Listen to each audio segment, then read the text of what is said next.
Here's a look at the stories making news at this hour. I'm Erin Kennedy. A shot is fired on a street corner and goes through a wall, hitting a man who was sleeping in his Chicago apartment.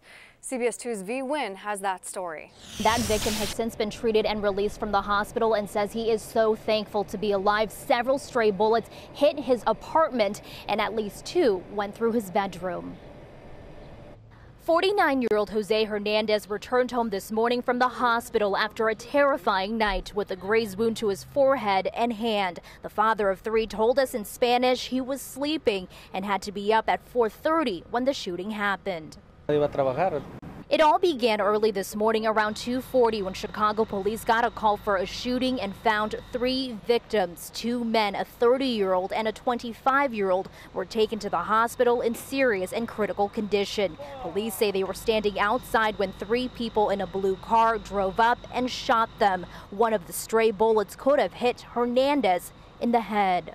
Just he was sleeping and a bullet got through the door and one got through his hand and the other just like got by his forehead. And I mean, this is a very bad situation. His neighbor did not hear the gunshots but called 911.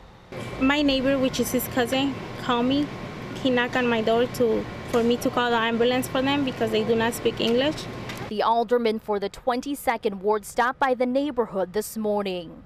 This is a problem corner because the fire hydrant constantly gets open, so I know these neighbors, and because I'm here 3 times a week turning off the fire hydrant and talking to neighbors about who's hanging out. He says they need more officers and need people in the community to help so they can get illegal guns off the streets to prevent another shooting like this.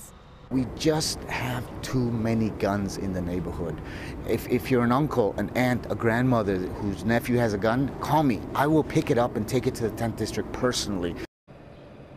Now, as for the victim, he says he is worried about his job at the pallet factory, not being able to work because of his injured hand. Police telling us at this time no one has been arrested. And now here's CBS 2 meteorologist Megan Glaros with your forecast. Hey everybody, I'm meteorologist Megan Glaros. We've got 78 degrees for your high temperature out there on your Monday. Your Tuesday at 77, 82 degrees by Wednesday. So a little bit cooler than average for both today and tomorrow. Plus a chance of a few afternoon scattered showers or storms today and again tomorrow. The potential is there and probably even stronger on our Tuesday. So I'd grab the umbrella for the next couple of days. But it looks like by the time we roll into Saturday, temperatures are back up to near 90.